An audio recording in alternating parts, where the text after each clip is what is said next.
La gente siempre subestima el cabello canoso. Lo he visto pasar durante toda mi carrera. Esa ligera pausa antes de un apretón de manos. Ese reajuste casi imperceptible en la mirada de alguien cuando se da cuenta de que no soy la secretaria. Ni la esposa. Ni la abuela que se metió en la sala de reuniones equivocada.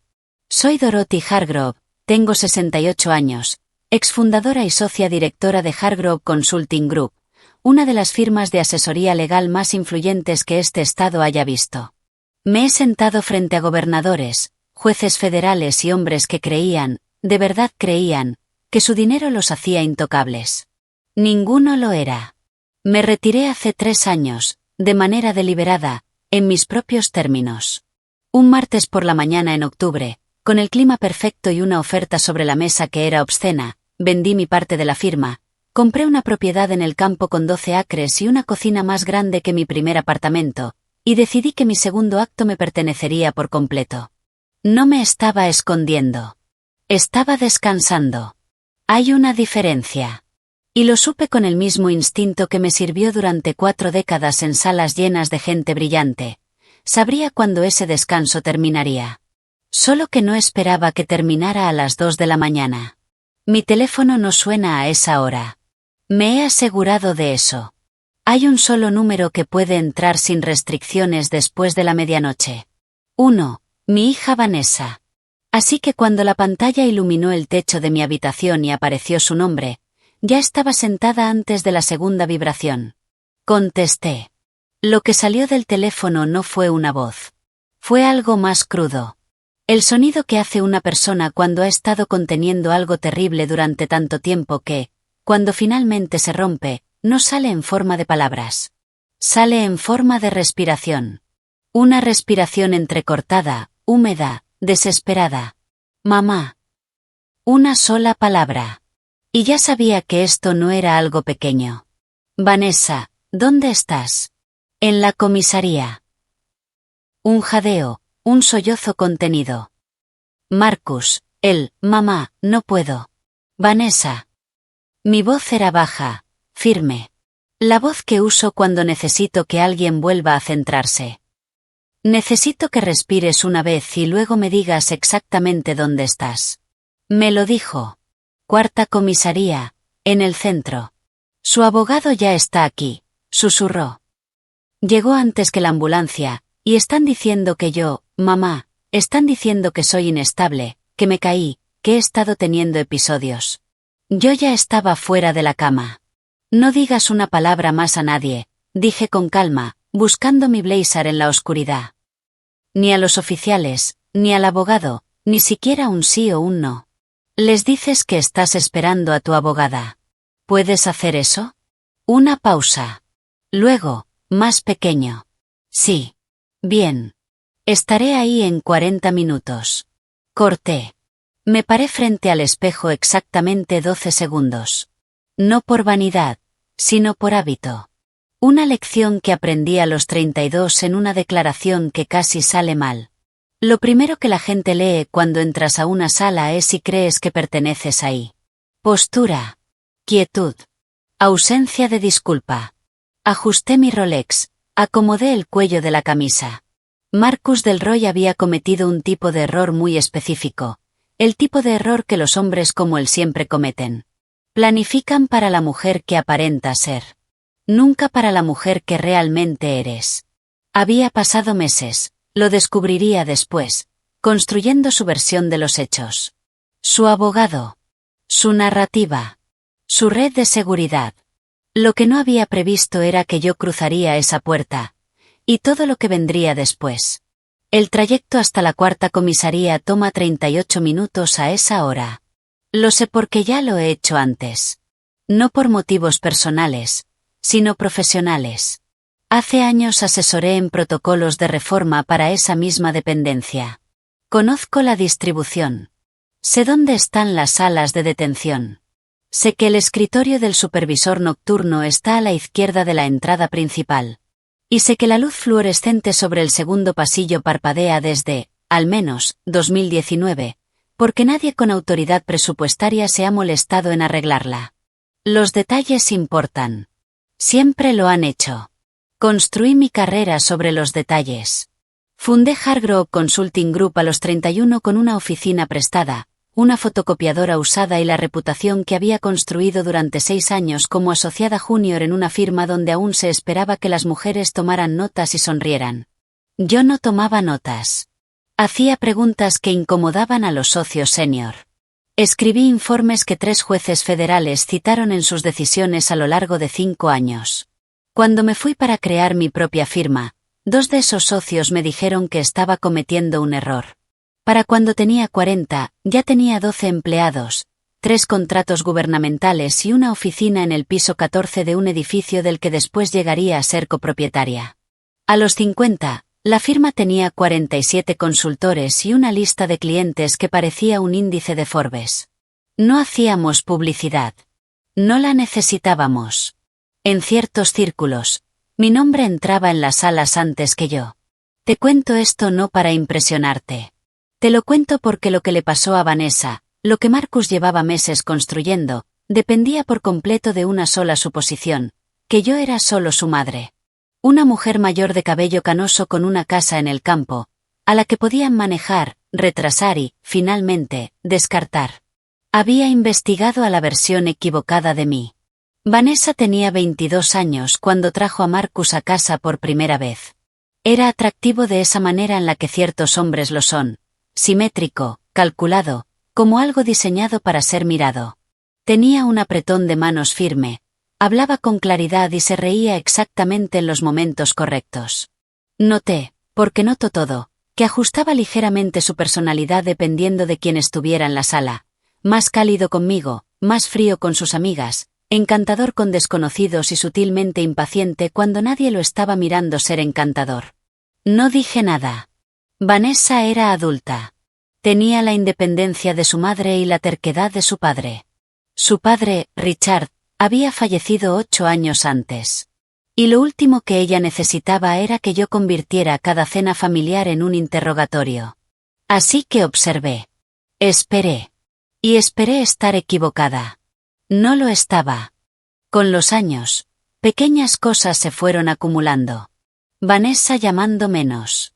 Vanessa disculpando a Marcus de esa forma cuidadosa en la que lo hacen las personas que han aprendido a anticiparse al comportamiento de alguien más.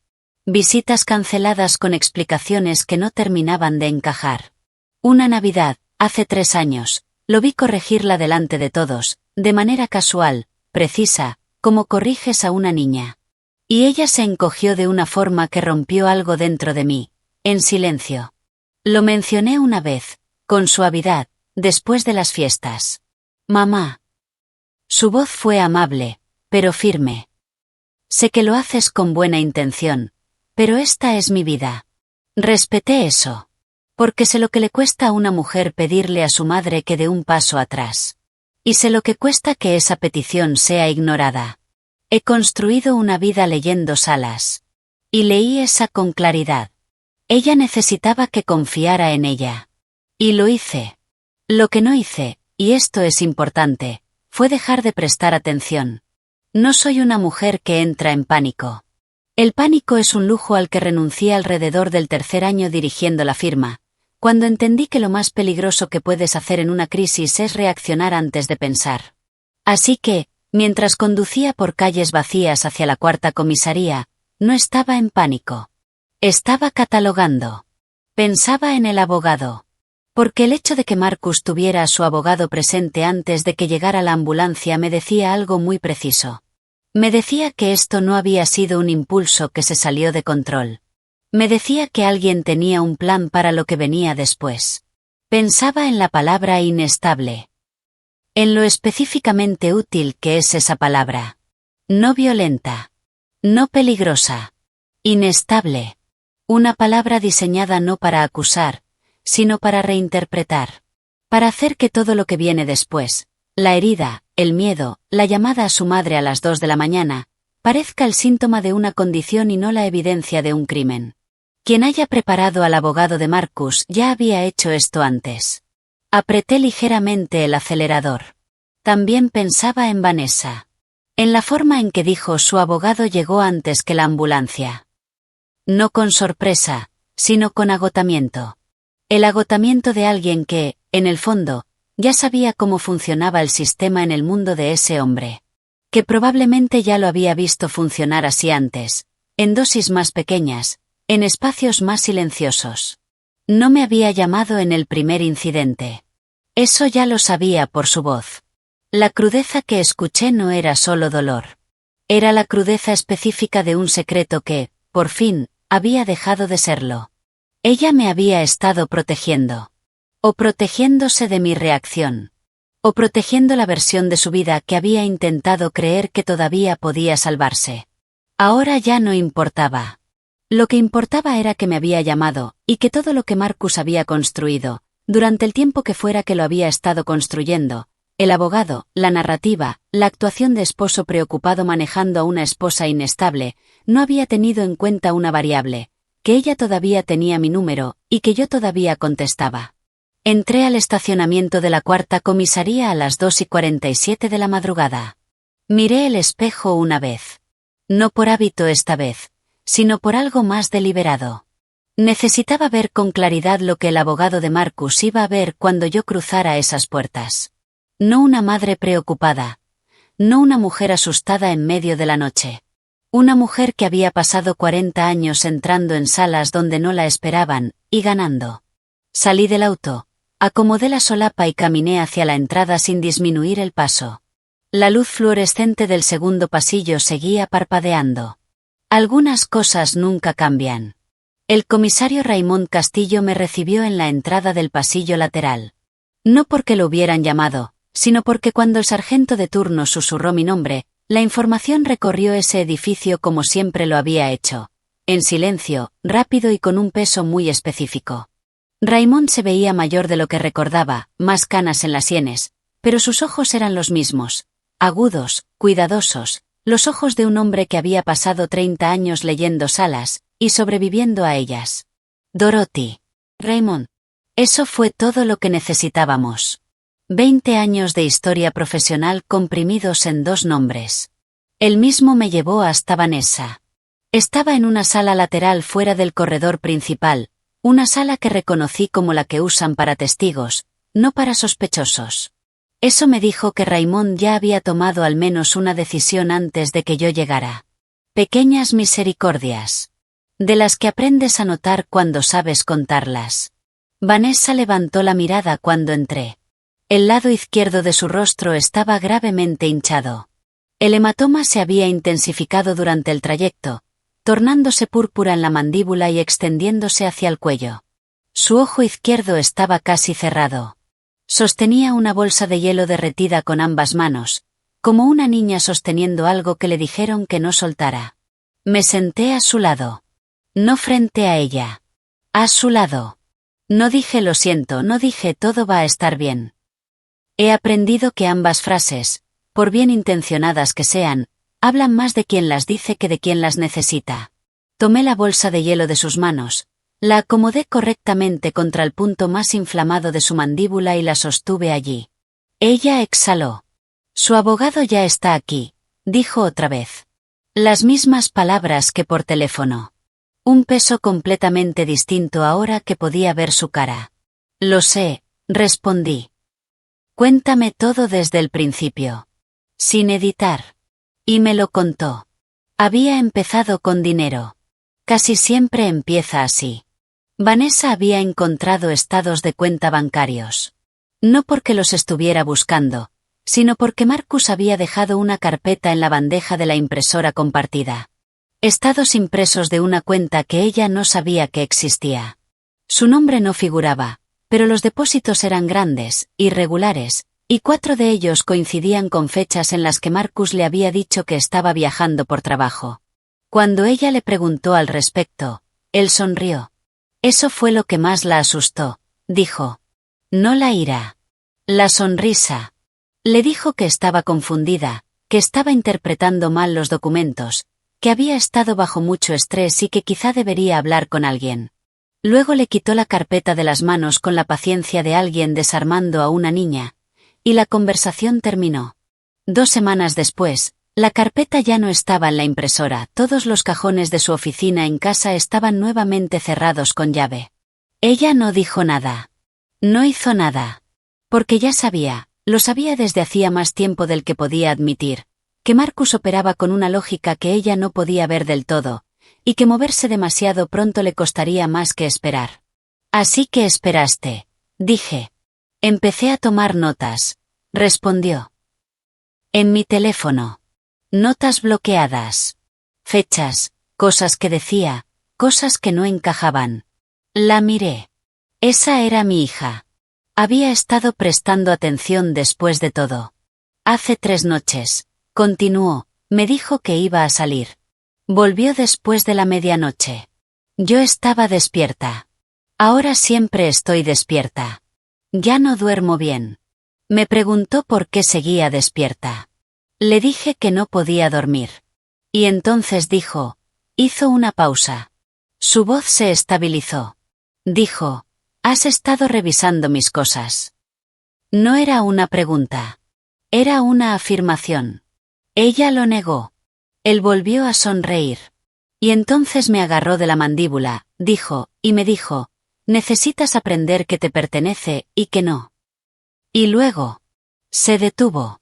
Mantuve la bolsa de hielo firme contra su rostro. No aparté la mirada. No llené el silencio con nada, excepto con el hecho de que yo estaba ahí. Golpeó el lado izquierdo de mi cara contra el marco de la puerta. Lo dijo como la gente dice cosas que ha repetido en su cabeza 100 veces. Plano. Preciso. Me caí, y cuando dejé de moverme, llamó a su abogado antes que a cualquier otra persona. El abogado llegó en 40 minutos, los paramédicos, en 55. Para cuando los oficiales tomaron declaraciones, la narrativa ya estaba armada. Vanessa tenía antecedentes de inestabilidad emocional. Se había alterado, se había caído. Marcus estaba angustiado, Marcus era colaborador, Marcus, de hecho, había estado tan preocupado por su bienestar que había llamado de inmediato a un profesional. Casi le creyeron, susurró. Estaban encaminándose a creerle, corregí con suavidad. Hay una diferencia. Me puse de pie y le devolví la bolsa de hielo.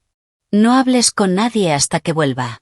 Si alguien entra en esta sala, oficial, abogado o civil, dices 3 palabras, tengo abogada. Nada más. ¿Puedes hacerlo? Asintió. Bien. Gerald Fitch era exactamente como esperaba. Alrededor de 60 y tantos, cabello canoso también, pero mantenido de esa forma agresiva de los hombres que consideran el envejecimiento una falla personal. Traje a medida. Gemelos. La expresión ensayada de un hombre que había aprendido a usar la razonabilidad como arma. Tan calmado, tan medido, tan por supuesto entiendo su preocupación, que cualquier oposición terminaba sonando emocional en comparación. Me vio avanzar por el pasillo y se recalibró en aproximadamente 2 segundos. Lo observé suceder. El leve ensanchamiento de reconocimiento, el cálculo interno rápido, el reinicio hacia una profesionalidad neutral. Señora Hargrove, no señora D. Había investigado rápido. No sabía que estaba involucrada en este asunto. Estoy involucrada en todo lo que involucra a mi hija, respondí con amabilidad. ¿Quién? Por cierto, ya cuenta con representación legal desde este momento. Así que cualquier cosa que el informe policial de su cliente afirme sobre su estado mental, su historial emocional o su versión de lo ocurrido esta noche será tratada a través de su abogada, no en este edificio. Sonrió. Suave. Por supuesto. ¿Y puedo preguntar quién es? Audrey Blackstone. La sonrisa se mantuvo, pero algo detrás de ella cambió. El nombre de Audrey tenía ese efecto en ciertos círculos. No era agresiva en el tribunal.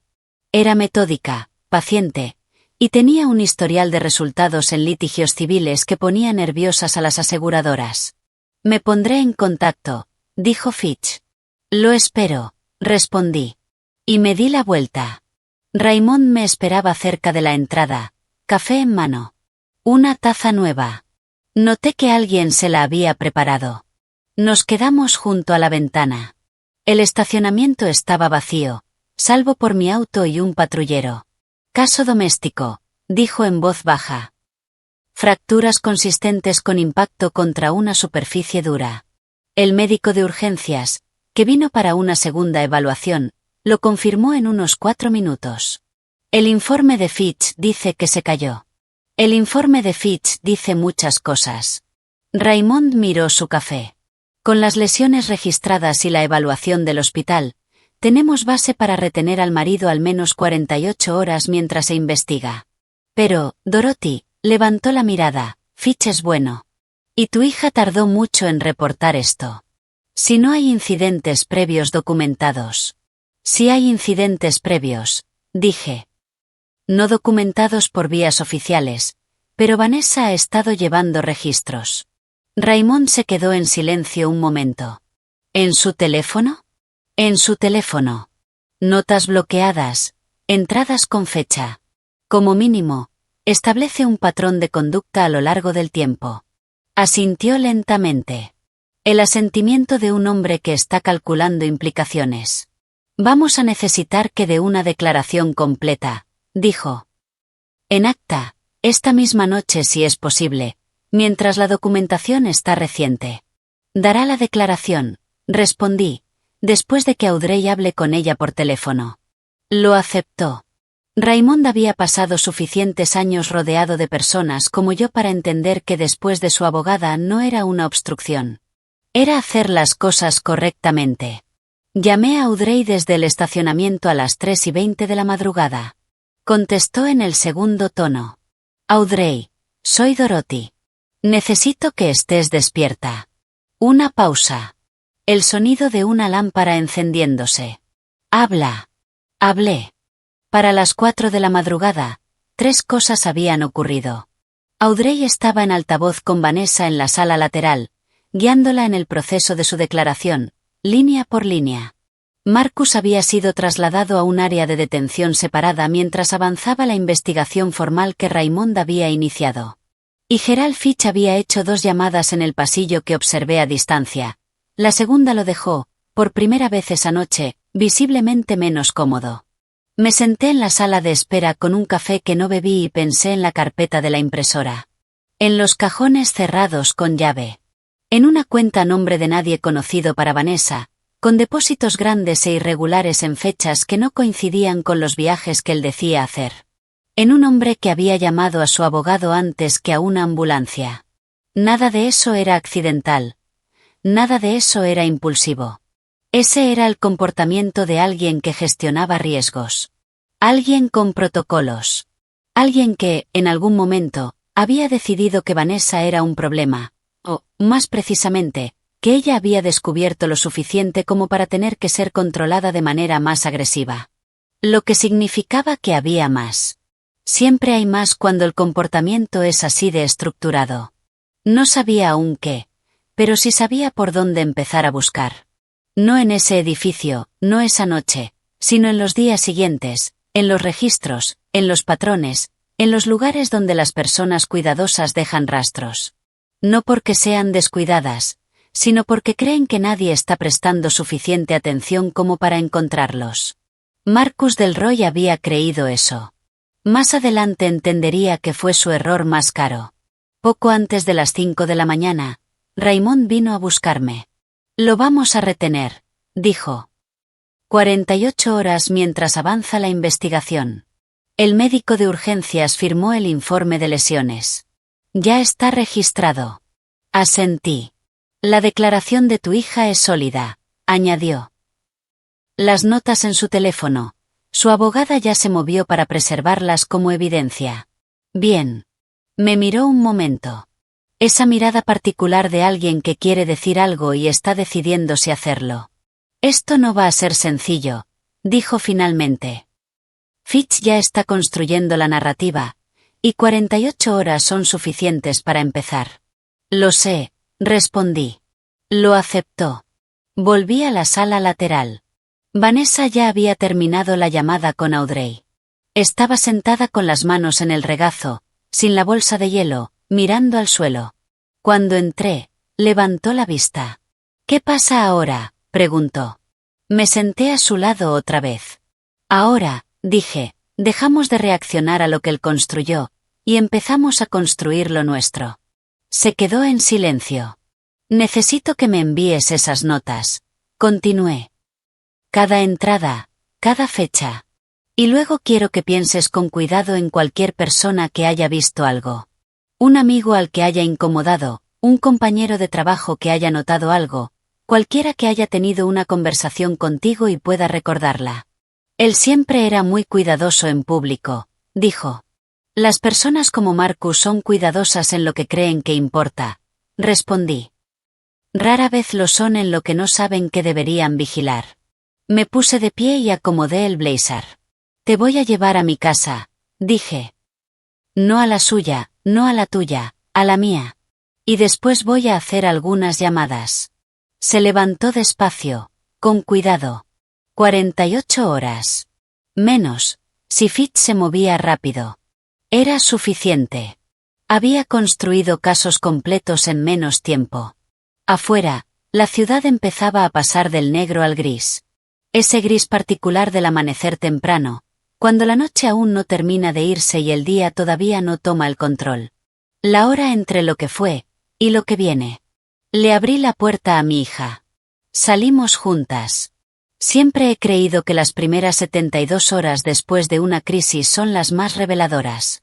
No por lo que la gente hace, sino por lo que asume que tú estás haciendo. Cuando alguien cree que estás de duelo, recuperándote, reorganizándote, cuando está convencido de que el impacto de lo ocurrido ocupa todo el espacio de tu mente, se descuida. Mueve piezas, hace llamadas. Empieza a ejecutar las partes del plan que tenía en reserva porque, finalmente, llegó el momento que estaba esperando. Marcus Del Roy pasó esas 72 horas descuidándose. Yo las pasé prestando atención. Vanessa durmió la mayor parte del primer día en mi casa. Un sueño real, de esos que colapsan sobre el cuerpo cuando ha estado demasiado tiempo en estado de alerta constante. La revisé 2 veces, le dejé agua y tostadas en la mesa de noche, y la dejé en paz. Yo tenía trabajo que hacer. La primera llamada que hice fue a Audrey, quien ya había obtenido el informe del incidente de la 4ª comisaría y lo estaba revisando con la precisión de alguien que busca errores, no hechos. Fitch estructuró esto con cuidado, dijo. El lenguaje sobre el estado emocional de Vanessa es preciso. No lo suficientemente agresivo como para parecer malicioso, pero sí lo bastante específico como para plantar una idea. Si esto llega a un juez civil sin contexto, va a hacer exactamente lo que está diseñado para hacer. ¿Qué necesitamos? Documentación de patrón. Incidentes previos, incluso si no están registrados oficialmente, corroborados por alguien más que Vanessa. Un historial creíble de su comportamiento a lo largo del tiempo. Me encargo. Y, Dorothy, hizo una pausa, de esas que usa cuando decide cuánto decir. Si Marcus tiene a un abogado como Fitch en marcación rápida, no lo encontró la semana pasada. Esa relación existe por una razón. Quiero saber cuál es, añadió. Yo también. La segunda llamada de esa tarde la recibí yo. Estaba en mi escritorio revisando las notas bloqueadas del teléfono de Vanessa. Me había dado acceso sin que yo lo pidiera, lo cual me dijo todo lo que necesitaba saber sobre su estado mental. Cuando sonó mi celular personal, un número que no reconocía, contesté de todos modos. Señora Hargrove, dijo una voz femenina, profesional, ligeramente cautelosa. Soy Paula Neves, gerente de seguridad del banco privado Meridian. Llamo en relación con su cuenta principal. Dejé el teléfono de Vanessa sobre el escritorio. Adelante. El lunes por la tarde, 2 días antes del incidente del que quizás esté al tanto, recibimos una solicitud para registrar un poder general sobre su cuenta. La persona que presentó la solicitud se identificó como su hija, Vanessa Del Roy, y presentó documentación que indicaba que usted había autorizado el trámite. La habitación se volvió muy silenciosa. Nuestro equipo legal detectó irregularidades en la documentación antes de procesarla, continuó Paula. La certificación notarial parecía irregular.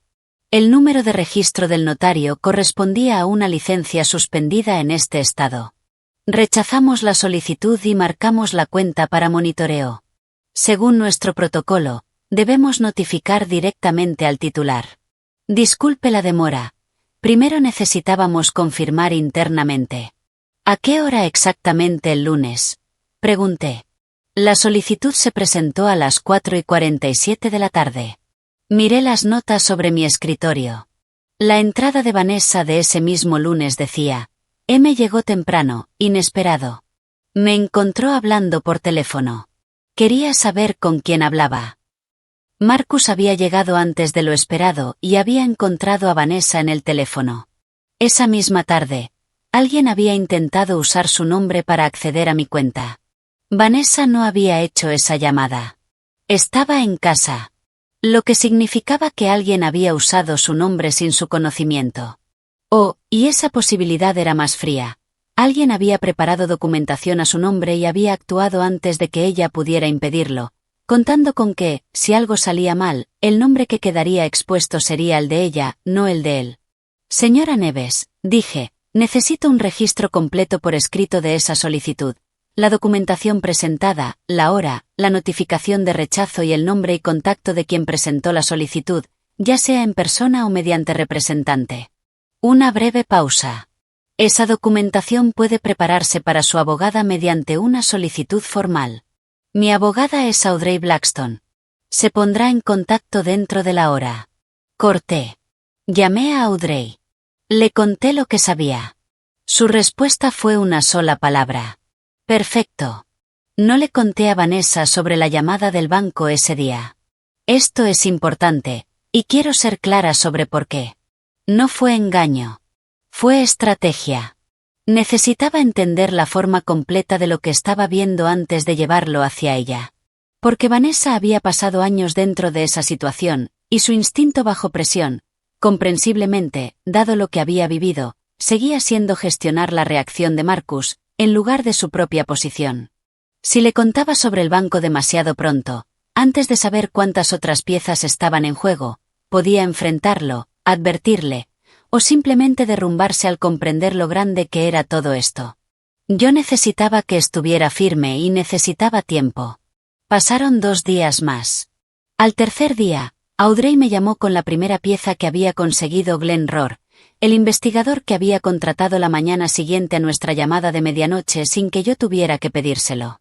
Revisó los registros financieros públicos de Marcus, dijo Audrey.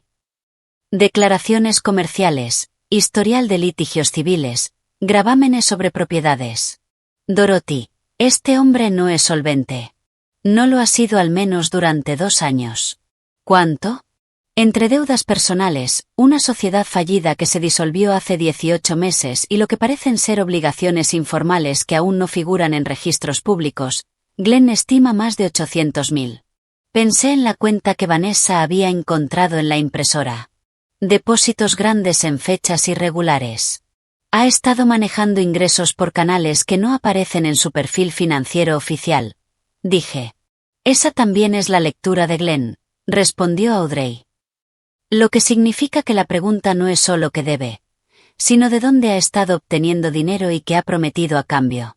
A la mañana del 4.º día, yo estaba en la cocina cuando Vanessa bajó más temprano de lo habitual.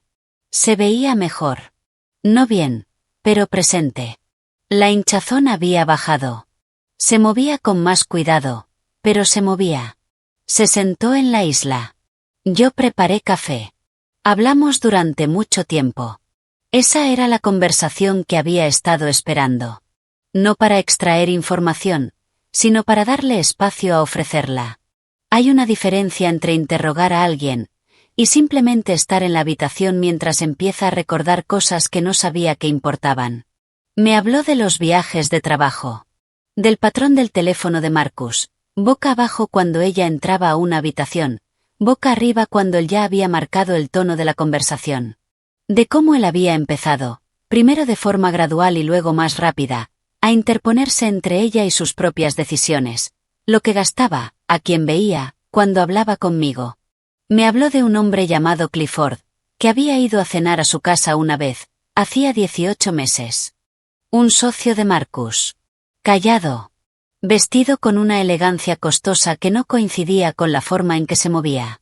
Dijo que había mirado alrededor del comedor con una expresión que en ese momento describió como evaluadora, y que ahora entendía de otra manera. Nunca lo volví a ver después de esa cena, dijo. Pero Marcus cambió. Estaba más tranquilo, como si algo ya se hubiera decidido. Anoté el nombre. Esa tarde, pasaba por la sala cuando vi la tablet de Vanessa sobre la mesa. Había estado usando la mía mientras su teléfono se preservaba como evidencia. La pantalla estaba apagada. La levanté para llevarla al cargador. La pantalla se encendió. El correo de Marcus estaba abierto. La había usado 3 semanas antes de todo esto, cuando Vanessa se la prestó para mostrarle algo. No había cerrado sesión. Me quedé completamente quieta. Volví a dejar la tablet sobre la mesa. La miré. Y llamé a Audrey. El correo personal de Marcus está accesible en un dispositivo en mi casa, dije. No cerró sesión. ¿Cuáles son mis opciones? Un breve silencio. No entraste a revisar la cuenta. La pantalla se activó cuando levanté la tablet para moverla. ¿Qué viste? La bandeja de entrada abierta. No leí nada. No la toques más. Voy a llamar a Glenn. Él puede indicarnos si hay una forma legalmente defendible de preservar lo que hay antes de que expire la sesión o lo borren de forma remota. Me devolvió la llamada 20 minutos después. Glenn dice que la dejes exactamente como está. Va para allá. No dejes que nadie más toque el dispositivo y no lo conectes a ninguna red. Glenn llegó en menos de 1 hora. Trabajó en silencio, de forma eficiente, documentando el estado del dispositivo y su contenido con métodos sobre los que no pregunté en detalle, ni necesitaba hacerlo. Lo que encontró, lo que me explicó después, sentado en mi comedor con su laptop abierta, confirmó la estructura de lo que ya empezaba a entender. Había una carpeta con iniciales. Dentro, un hilo de correos entre Marcus y Gerald Fitch que se remontaba 14 meses atrás. Otro hilo entre Marcus y el Dr. Arlon Bass, psiquiatra en práctica privada, con 3 pagos adjuntos, cada uno de $6.000, cada uno previo a un documento titulado Marco de Evaluación de Competencia, borrador de trabajo. Otro hilo entre Marcus y un hombre cuyo nombre reconocí por lo que Vanessa había contado de aquella cena de hacía 18 meses. Clifford Ree. Los correos eran breves, financieros y claros. Y un único correo, enviado 8 días antes de la noche en que Vanessa me llamó gritando. De Marcus a Fitch. Encontró los estados. Tenemos que adelantar el cronograma. ¿La documentación del poder está lista? La respuesta de Fitch, 4 minutos después. Lista cuando quieras, pero si habla con la madre antes de que presentemos, tenemos un problema. La respuesta de Marcus. No lo hará. Leí ese correo 2 veces. Luego cerré la laptop, le agradecí a Glenn y me quedé sola en mi comedor durante aproximadamente 4 minutos. No soy una mujer que se sorprenda fácilmente. 40 años observando cómo las personas navegan el dinero, el miedo y el interés propio han calibrado mis expectativas sobre lo que son capaces de hacer cuando se sienten acorraladas. Rara vez me sorprendo. Pero hay un tipo particular de dolor que no viene de la sorpresa, sino de la confirmación. De haber sospechado algo, y verlo desplegado en letra tamaño 12, con marcas de tiempo, irrefutable. De entender que la violencia que fracturó la mandíbula de tu hija no fue el inicio de algo. Fue el final de una paciencia que se había agotado.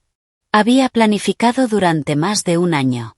Había pagado a un psiquiatra para construir un caso médico que no existía. Había intentado usar el nombre de Vanessa contra mis finanzas. Había contratado a uno de los abogados más agresivos en casos domésticos de la ciudad meses antes de necesitarlo. Y había calculado mal una cosa. Me había calculado mal a mí. Esa misma noche, Audrey presentó una orden de protección de emergencia, citando la evidencia de conspiración financiera además de la lesión física documentada. Raymond Castillo me llamó a las 9 para decirme que la fiscalía había tomado interés en los pagos a Bass y había abierto una investigación paralela. Le conté todo a Audrey y a Raymond, lo suficiente. Y esa noche me senté con Vanessa y le conté lo que había encontrado. Todo. Con claridad. Sin suavizar nada. Se quedó en silencio durante mucho tiempo. Usó mi nombre para el banco, dijo finalmente. Yo no sabía. Lo sé, respondí. Tú nunca harías algo así, Vanessa. Esperé hasta que me miró. Lo sé, repitió. Se cubrió el rostro con las manos. Sus hombros temblaron una vez, dos, y luego se estabilizaron. La observé tomar la misma decisión que la había visto tomar en la sala de la comisaría. La decisión de mantenerse firme. No porque el dolor hubiera desaparecido, sino porque todavía había trabajo por hacer. Bajó las manos. ¿Qué hacemos ahora? Miré los archivos organizados sobre mi mesa, la documentación bancaria, el informe de Glenn, los correos, los pagos a Bass, los registros financieros públicos, el informe de la comisaría con las anotaciones de Audrey en los márgenes. Un registro completo, construido no en un momento dramático, sino en 4 días de atención paciente, metódica. Ahora, dije, dejamos de permitirle fijar las reglas.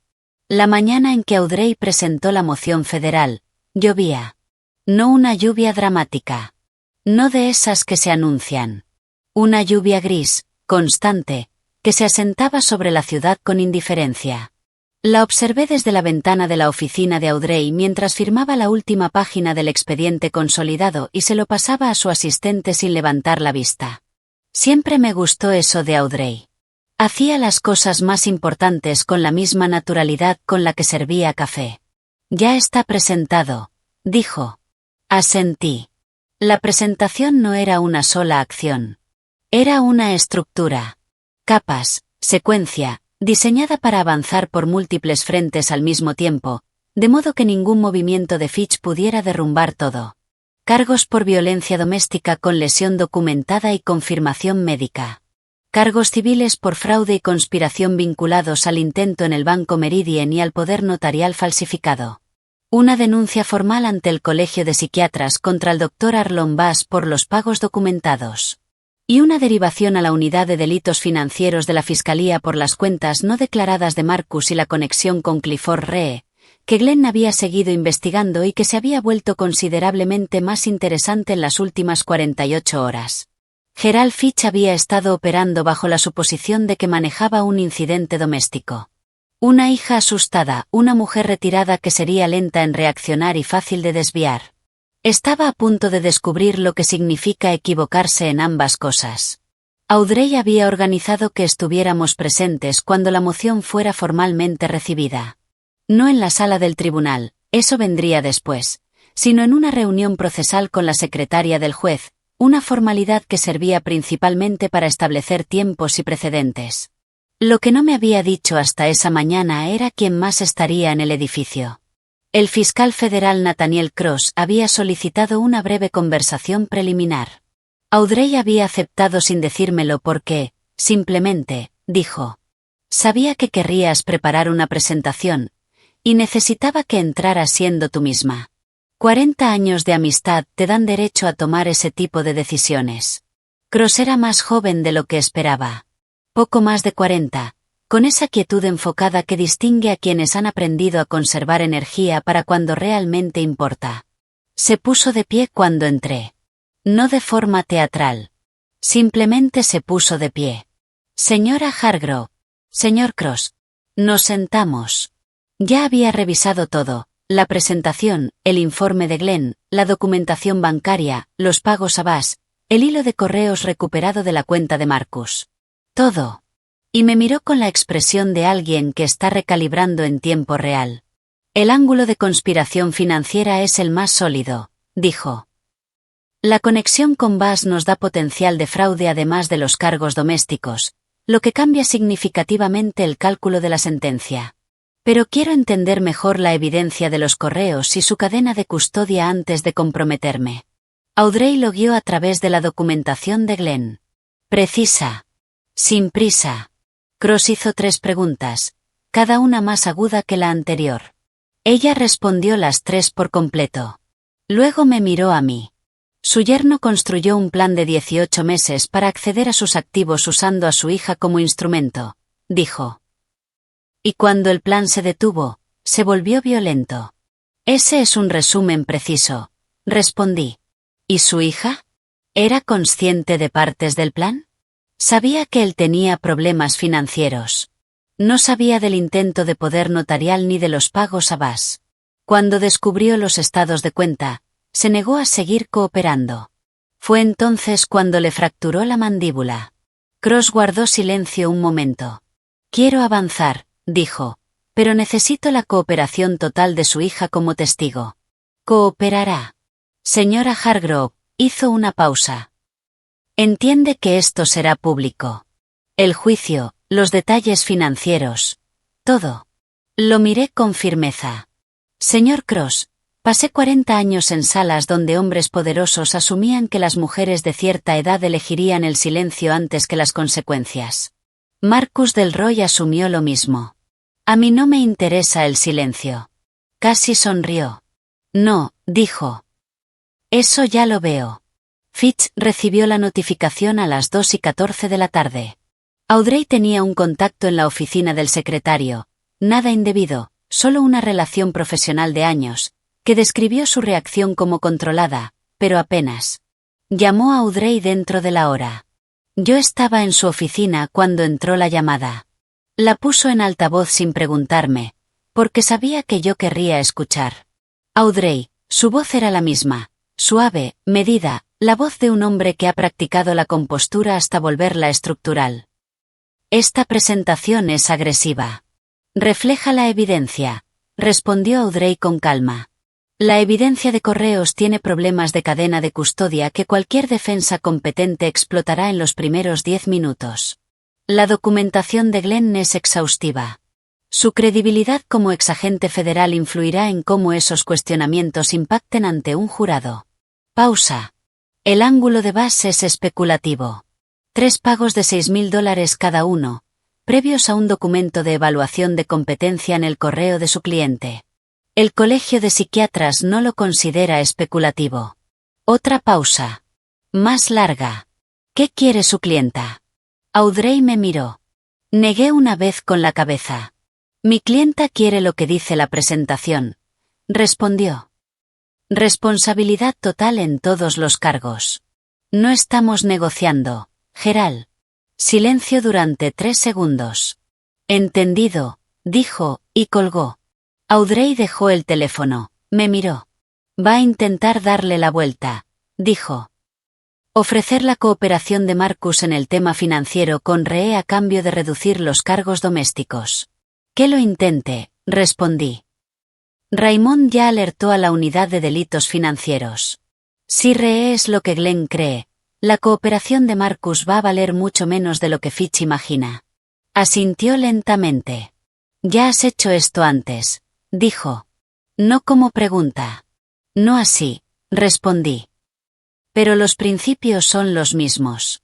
Esa tarde volví a casa sola. La lluvia había parado. Las calles estaban húmedas y silenciosas, con esa calma reflectante que queda después del mal tiempo. Todo parecía ligeramente lavado. El aire tenía ese peso limpio que llega cuando un día gris finalmente se disuelve. Aún me quedaba una cosa por hacer antes de que terminara la noche. Vanessa estaba en la isla de la cocina cuando llegué. Había cocinado. De verdad cocinado, por primera vez desde que llegó. Algo con ajo y tomate que hacía que la casa oliera a una versión distinta de sí misma. Levantó la mirada cuando entré y leyó algo en mi cara. ¿Ya se presentó? Ya se presentó. Se quedó en silencio un momento, removiendo lo que tenía en la olla. ¿Va a intentar negociar? Fitch va a presionar para hacerlo. Que Cross lo acepte dependerá de lo que Marcus realmente sepa sobre Ree, pero los cargos domésticos no desaparecen. La evidencia física y tu declaración son sólidas. Asintió, sin dejar de mover la cuchara. Cross necesita tu cooperación total, dije. Como testigo. Todo. Lo que sabía sobre los problemas financieros, cuando lo supiste, y lo que no sabía sobre el intento de poder notarial. Incluyendo las partes que me hacen ver mal. Todo, dije. Sin dureza. Con precisión. Dejó la cuchara, se giró hacia mí. Bajo la luz de la cocina, no se veía exactamente joven, pero sí presente, de una forma que no lo estaba cuando llegó. Sólida.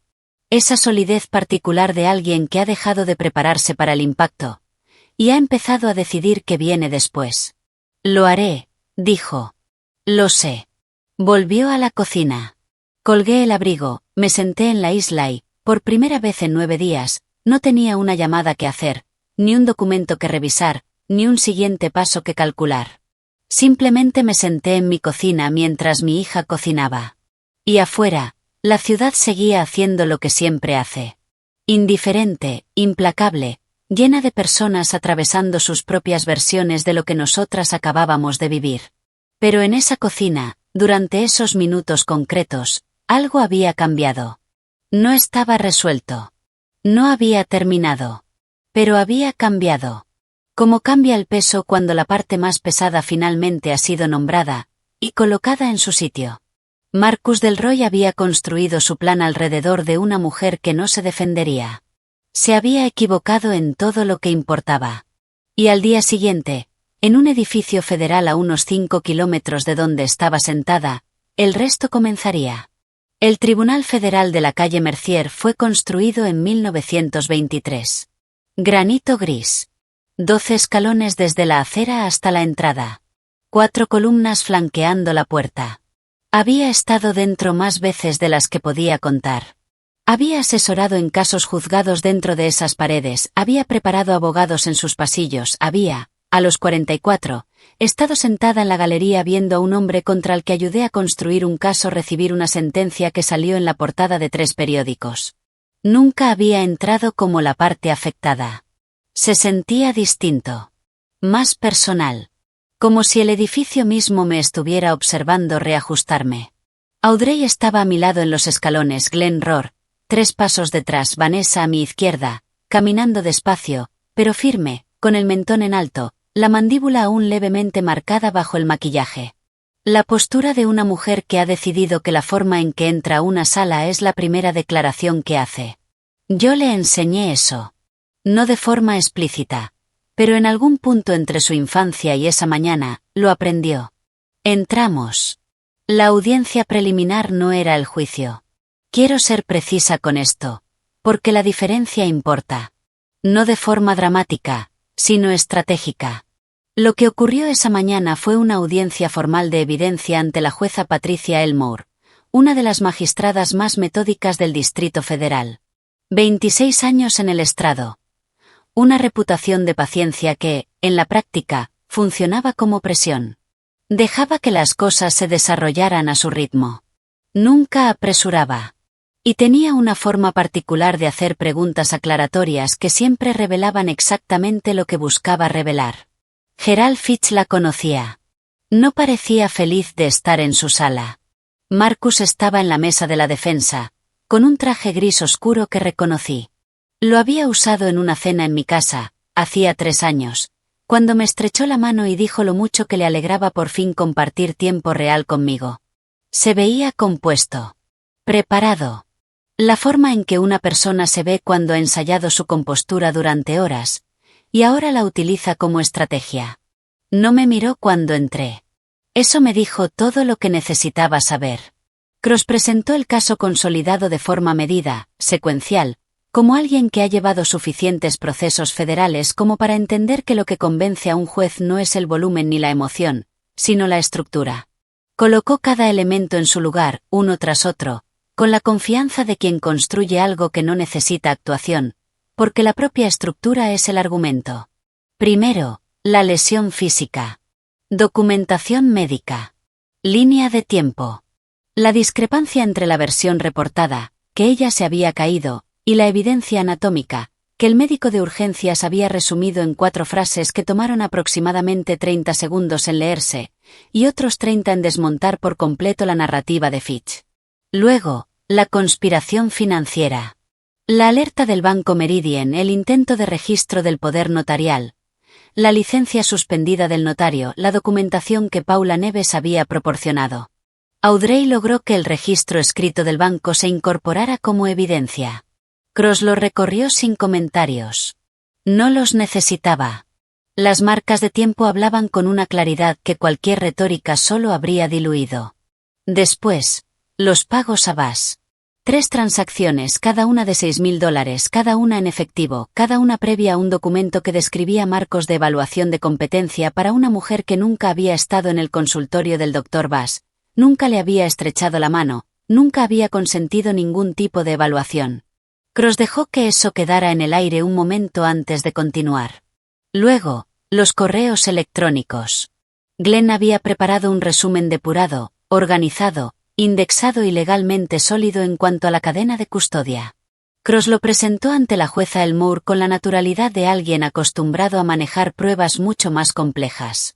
La jueza revisó el índice sin mostrar expresión. Luego levantó la mirada. «Abogado», dijo, dirigiéndose a Fitch. ¿Su posición sobre la evidencia de los correos? Fitch se puso de pie. «Su señoría, la cadena de custodia presenta cuestionamientos que nuestra defensa piensa impugnar. El dispositivo fue accedido en una residencia privada bajo circunstancias que... El dispositivo fue dejado con la sesión abierta en la residencia de una tercera parte», interrumpió Cross. «El titular de la cuenta no cerró sesión. La recuperación fue documentada en tiempo real por un investigador licenciado con experiencia en fuerzas federales. La documentación está en el anexo 14. La cuestión del consentimiento de acceso fue revisada por el comité probatorio de este tribunal antes de esta audiencia», añadió Audrey con calma desde mi lado. «Página 3 de su evaluación preliminar, que entiendo ya está en poder de la corte».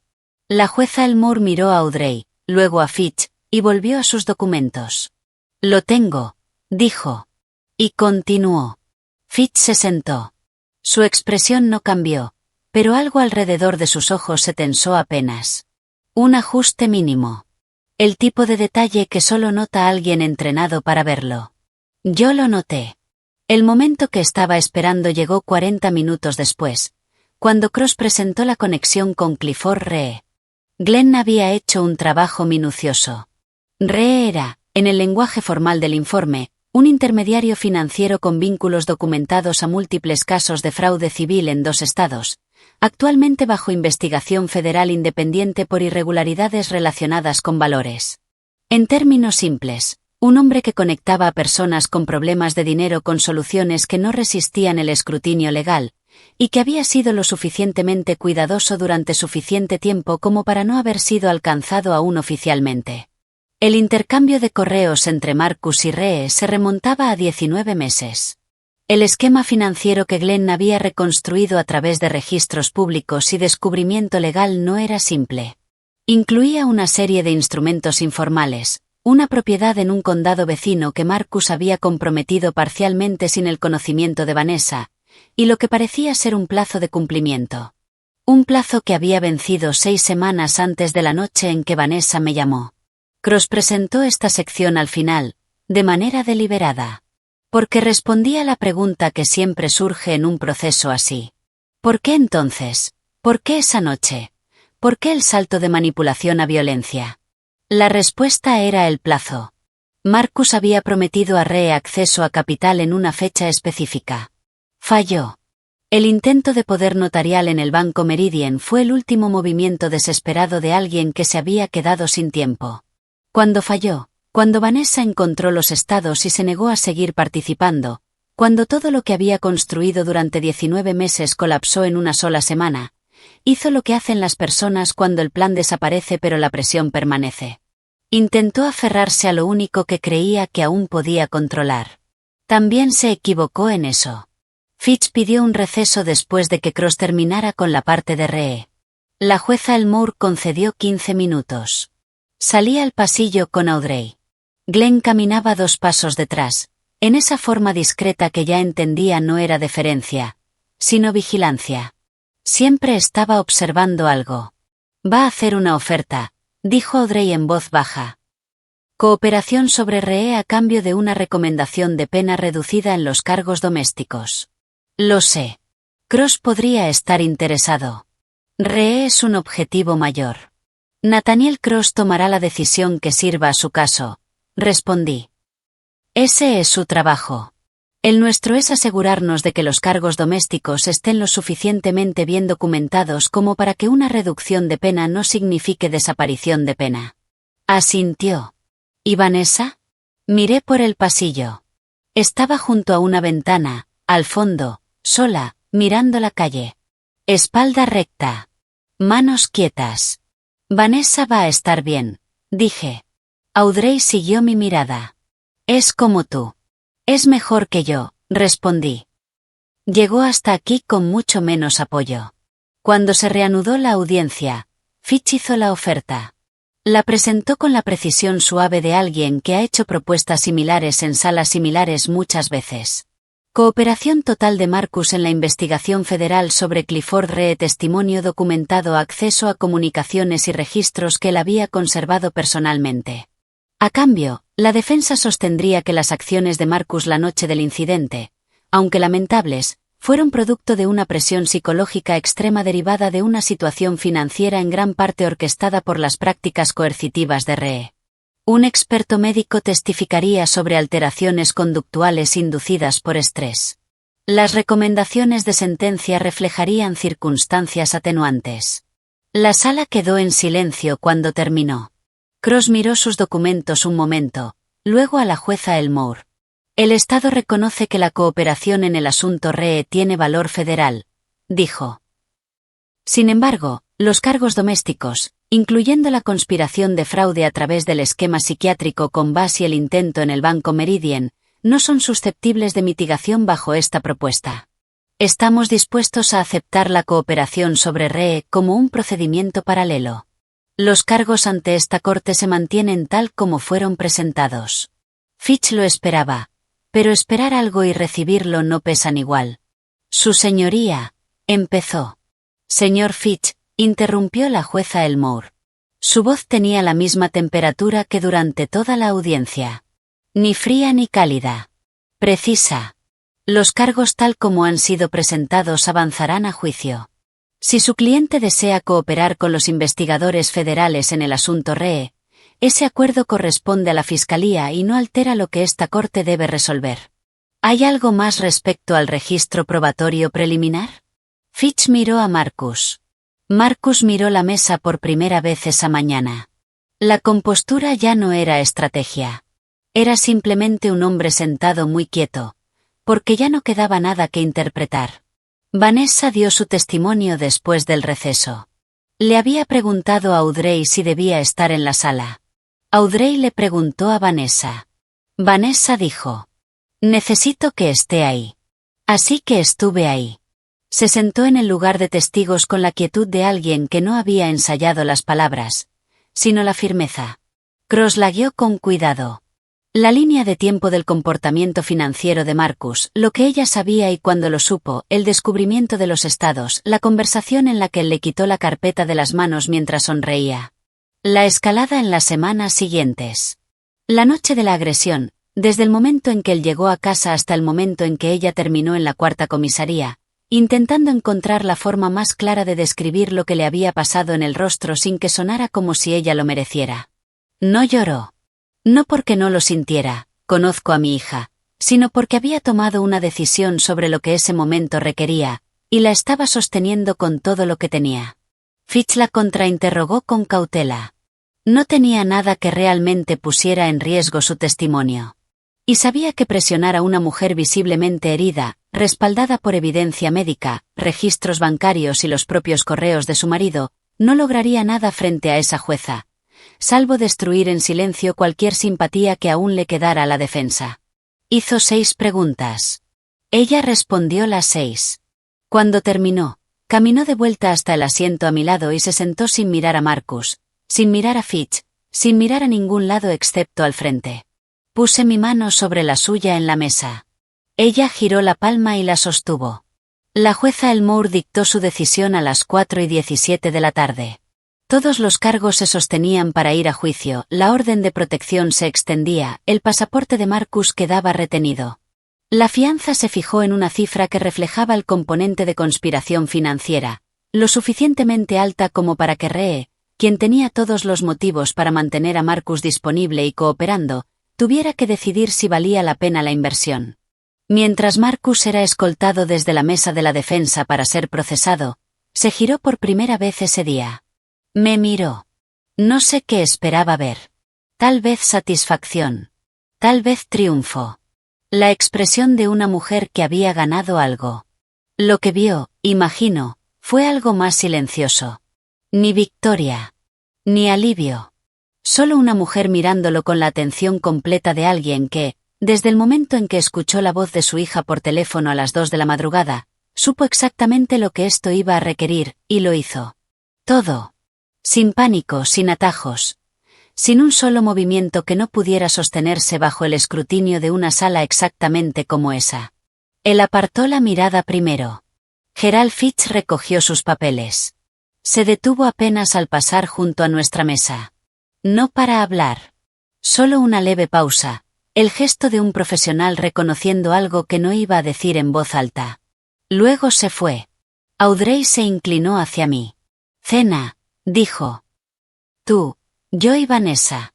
En algún lugar que cobré demasiado y no se disculpe por ello. Miré a Vanessa, que había estado escuchando. Sí, dijo simplemente. Nos levantamos, recogimos nuestras cosas y salimos de la sala, recorriendo el pasillo principal hacia la salida, los mismos 12 escalones que había subido esa mañana, ahora descendiendo hacia una ciudad que había seguido girando mientras esta parte concreta de ella volvía a su lugar. El aire de la tarde era fresco, limpio. La lluvia de días anteriores por fin había desaparecido del todo. Vanessa se detuvo al pie de los escalones y miró el edificio durante un momento. Las columnas de granito, las puertas pesadas, la permanencia institucional de un lugar diseñado para durar más que las historias que contiene. ¿Siempre es así?, preguntó. ¿Tan cuidadoso? ¿Tan lento? Cuando se hace bien, respondí. Se quedó pensando. No se siente como imaginaba, dijo. No, coincidí. Rara vez lo es. Caminamos juntas hacia el auto. La ciudad se movía a nuestro alrededor, indiferente, llena, viva, con el peso cotidiano de miles de vidas desarrollándose al mismo tiempo por personas que no tenían idea de lo que acababa de decidirse unos metros más arriba. No me molestaba esa indiferencia. Algunas cosas no necesitan testigos. Solo necesitan completarse. Y estaba casi completa. El juicio duró 4 días. No voy a detallarte cada hora, no porque no fuera importante, sino porque, para cuando comenzó, la estructura ya estaba completa. La evidencia era sólida, el testimonio de Vanessa se sostuvo, Cross fue preciso y paciente, justo de la forma que desarma una defensa basada en la idea de que la compostura es lo mismo que la inocencia. Marcus subió al estrado el tercer día. Lo observé hacer lo que hombres como él siempre hacen cuando la versión cuidadosamente construida de sí mismo se desmorona bajo el contrainterrogatorio. Se contrajo, se hizo más pequeño. La calma ensayada retrocedió, y lo que quedó debajo no fue amenaza, ni desafío, sino el cansancio particular de alguien que ha pasado 2 años sosteniendo una ficción, y simplemente se quedó sin energía para mantenerla. Cerca del final, Cross le hizo una pregunta que desde entonces no he dejado de pensar. Señor Delroy, en algún momento durante los 18 meses que estuvo planificando esto, ¿consideró qué pasaría si su esposa decía que no? Una pausa. No se suponía que dijera que no, respondió Marcus. Cross dejó que eso quedara en el aire exactamente 4 segundos, y siguió adelante. No necesitaba hacer nada más con eso. El jurado hizo el resto. El veredicto llegó la tarde del 4.º día. Culpable en todos los cargos principales. Violencia doméstica con agravantes, conspiración para cometer fraude financiero, participación en la elaboración de documentación médica fraudulenta. El acuerdo de cooperación con REE se había formalizado en una vía federal paralela, lo que significaba que la sentencia de Marcus incorporaba el peso de todo lo que había aportado en esa investigación. No como reducción, sino como complejidad. Una que Cross utilizó para asegurarse de que los cargos domésticos no se diluyeran en el intercambio. La jueza Elmore lo sentenció a 11 años. Antes de cerrar la audiencia, hizo una declaración que anoté y guardé, porque fue dicha con la precisión de alguien que ha pasado 26 años viendo los mismos patrones repetirse con distintas formas. La coerción financiera y la violencia física no son conductas separadas que coinciden en una misma relación. Son la misma conducta expresada en distintos registros. La ley las reconoce como tal. Y este tribunal sentencia en consecuencia. La sala quedó en silencio por un momento. Luego dejó de estarlo. Gerald Fitch me encontró en el pasillo después. No se detuvo. Solo redujo el paso lo suficiente para decir: construyó un caso impecable, Dorothy. Lo miré. Lo construyó mi hija, respondí. Llevó registros durante 2 años mientras vivía dentro de eso. Yo solo supe a quién llamar. Asintió una vez y siguió caminando. Fue la conversación más honesta que tuve con Gerald Fitch. El doctor Arlon Bass perdió su licencia médica 4 meses después del juicio. El dictamen del Colegio de Psiquiatras mencionó un patrón de conducta profesional incompatible con la ética. Lenguaje cuidadoso para lo que, en términos simples, era un historial documentado de vender diagnósticos al mejor postor. 3 familias más se presentaron después de que la decisión se hiciera pública. 3 casos más en los que una opinión psiquiátrica conveniente había sido utilizada como herramienta contra alguien que no sabía que debía desconfiar de ella. No conozco todas sus historias. Pero sé que fueron escuchadas al final, porque la investigación había creado el marco que lo permitió. A veces, un caso abre una puerta. Clifford Ree fue acusado formalmente por la Unidad Federal de Delitos Financieros 8 meses después. La cooperación de Marcus proporcionó lo suficiente para construir un caso que no dependía de ella, exactamente como Glenn había anticipado. Ree había sido cuidadoso durante mucho tiempo. Simplemente se había equivocado con la persona al otro lado de uno de sus acuerdos. Vanessa se mudó a su propio apartamento en marzo. Pequeño. Limpio. En un barrio que eligió ella misma. No el lugar donde había vivido con Marcus, no el suburbio donde yo había imaginado que terminaría.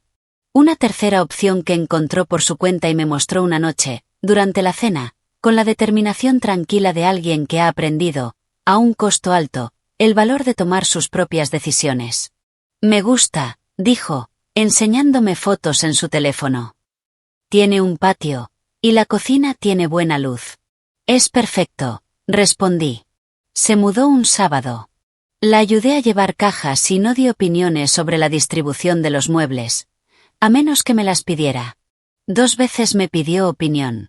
Ambas veces dije exactamente lo que pensaba, porque ella también había aprendido, al mismo costo, que la opinión honesta de una madre, cuando se solicita, es distinta a una impuesta sin invitación. Al anochecer, las habitaciones principales estaban organizadas. Pedimos comida y nos sentamos en el suelo porque las sillas aún estaban apiladas en el dormitorio. Y hablamos durante 3 horas, de cosas que no tenían nada que ver con Marcus, ni con tribunales, ni con pruebas. Hablamos de su galería, de una artista joven a la que estaba siguiendo y cuyo trabajo quería exponer, de un viaje que estaba considerando, algún lugar con costa, cenas largas y sin un itinerario definido, de lo que venía después. Cuando me fui, me acompañó hasta la puerta. Nos quedamos un momento en el umbral. Mamá. Sí. Me miró como los adultos miran a sus padres cuando quieren decir algo verdadero y aún no han encontrado la forma exacta de hacerlo. Sé que debería habértelo dicho antes. Todo, dijo.